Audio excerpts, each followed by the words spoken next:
विश्व प्रसिद्ध हरियर क्षेत्र सोनपुर मेला अब शुरू हो चुका है। वो मेला जिसे आज भी हम एशिया के सबसे बड़े पशु मेला के रूप में जानते हैं। यह मेला हर साल कार्तिक पूर्णिमा के अवसर पर लगता है और 1 महीने तक रहता है। इस बार यह 25 नवंबर से शुरू होकर 26 दिसंबर तक चलेगा। पटना से लगभग 25 किलोमीटर दूर गंडक किनारे लगता है। एक जमाने में यह मेला युद्ध के लिए हाथी घोड़ों की बिक्री का सबसे बड़ा केंद्र था। नेपाल, भूटान, काबुल समेत अन्य देश से भी लोग हाथी घोड़े खरीदने आते थे। चंद्रगुप्त मौर्य, अकबर और 1857 के गदर नायक वीर कुंवर सिंह ने भी यहाँ से हाथियों की खरीद की थी। इस मेले का इतिहास यह है कि यहाँ भगवान के 2 भक्त गज यानी कि हाथी और ग्रह यानी कि घड़ियाल के बीच युद्ध हुआ था।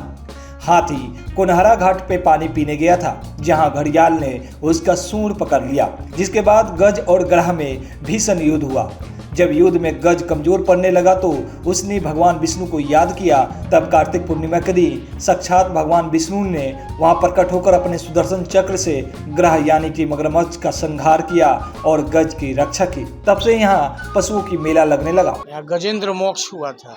गज और ग्रह की जो लड़ाई हुई थी, हजारों वर्ष तक इस नदी में जो युद्ध हुआ था, नारायणी नदी यहाँ बहती है, उसी नदी में युद्ध हुआ करता था। लड़ते लड़ते जब हाथी का नाक कान डूबने लगा तो भगवान यहाँ आए थे उसको बचाने के लिए, गजेंद्र का रक्षा करने के लिए। गजेंद्र ने पुकारा था, हे गोविंद राखो शरण अब तो जीवन हारे। भगवान आए हैं, ग्रह को मारे हैं, घड़ियाल को, गज को रक्षा किए थे। कार्तिक पूर्णिमा के दिन वो घटना घटा था जी। उसी दिन से यहाँ विश्व विख्यात मेला लगता है। यही देश का पहला ऐसा मंदिर है जहां भगवान शिव और विष्णु एक साथ विराजमान हैं, जिन्हें हरिहर नाथ के नाम से जाना जाता है और इस क्षेत्र को हरिहर क्षेत्र के नाम से भी।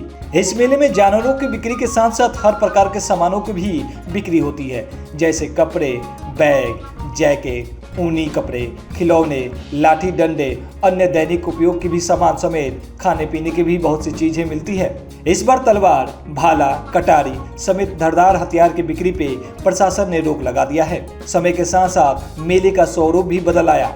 हाथियों और विदेशी पक्षियों की बिक्री पर रोक लगने के बाद अब मेले में घोड़े, कुत्ते, बकरी, भेड़, बतख, मुर्गा, खरगोश, चूहा, बिल्ली के विभिन्न प्रजातियों के जम के खरीदारी हो रही है। पहले जो नाच विदेशी खरीदारों के मनोरंजन के लिए होता था, अब थिएटर के रूप में फेमस हो गया है।